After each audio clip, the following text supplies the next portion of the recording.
எல்லாருக்கும் வணக்கங்க. நான் பார்த்திங்கன்னா இன்றைக்கி வீட்டு வேலையெல்லாம் முடிச்சுட்டு வீடு கூட்டிட்டு அப்புறம் அடுப்பு திட்டலாம் எல்லாம் எப்பவும் போல் வந்துட்டு க்ளீன் பண்ணி வச்சுட்டு குளிச்சுட்டு கடைக்கு கிளம்பியாச்சு.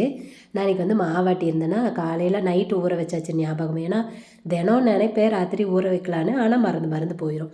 அப்புறம் காலையில் வீட்டு வேலையெல்லாம் முடிச்சுட்டு தான் அந்த ஊற வைக்கிற ஞாபகமே வரும்.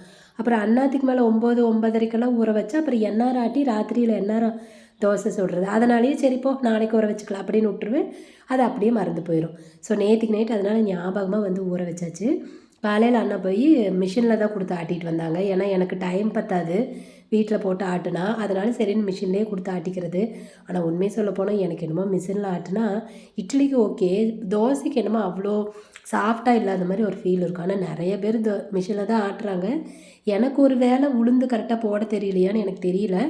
அப்புறம் வந்து நான் எங்கள் அக்கா கிட்ட எனக்கு தெரிஞ்சவங்ககிட்டயெல்லாம் கேட்டேன். அப்புறம் அவங்க சொல்லுவாங்க, இல்லை நீங்கள் வந்து மிஷினில் ஆட்டுற மாதிரி இருந்தால் உளுந்து கொஞ்சம் சேர்த்தி போடுங்க, அப்போ தான் நல்லாயிருக்கும் அப்படின்னு சொன்னாங்க. அதனால் நானும் அதுக்கு தகுந்த மாதிரி தான் போடுறேன். ஒவ்வொரு தடவைக்கு நல்லா இருக்குது தோசை, ஒவ்வொரு தடவைக்கு நல்லாவே இல்லை. அது சூடாக சாப்பிட்டா கூட ஓகே, கொஞ்சமாக ஆறி போச்சுன்னு வச்சுங்க ஒரு மாதிரி வரட்டையாட்டம் எனக்கு பிடிக்கிறதே இல்லை. அப்புறம் விதி இல்லை, என்ன பண்ணுறது, ஆட்டுறதுக்கு முடியலன்னா அப்புறம் எப்படியாவது ஆட்டித்தானே ஆகணும். ஸோ அதனால் இன்றைக்கி போய் கடையில் காலையிலேயே அண்ணா ஆட்டிட்டு வந்துட்டாங்க.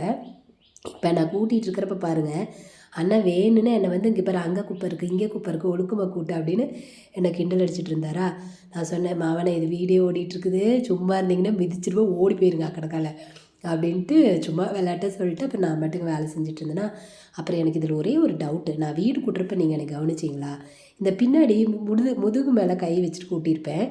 இது ஏன் அப்படி வைக்கிறேன்னு எனக்கும் தெரியல. நான் சின்ன வயசுலேருந்து எங்கள் ஊரில் கிராமத்தில் வீடு கூட்டுறப்ப வாசல் கூட்டுறப்பெல்லாம் இப்படி முதுகில் கை வச்சுட்டு தான் கூட்டி பழக்கம்.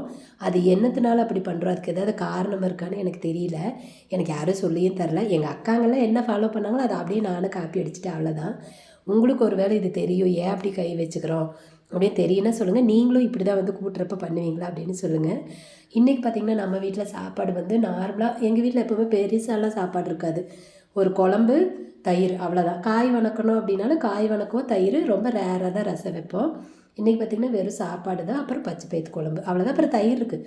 நம்ம வீட்டில் எது இருக்குதோ இல்லையோ தயிர் வந்து கம்பல்சரி ரெகுலராக இருந்துகிட்டே இருக்கும். நான் கப்பில் தனித்தனியாக சின்ன சின்னதாக போட்டு வச்சுருவேன். ஒரு கப் எடுத்தால் 2 பேர் இல்லாட்டி 3 பேர் சாப்பிட்லாம், அவ்வளோதான். அது மாதிரி சின்ன சின்னதாக தான் போட்டு வச்சுருப்பேன். அதனால் தயிர் எப்பயுமே நம்ம வீட்டில் இருக்கும்ப்பா. ஸோ உங்கள் வீட்டில் நீங்கள் எப்படி சமைக்கிறீங்க, எப்படி குழம்பு வைக்கிறீங்கன்னு சொல்லுங்கள்.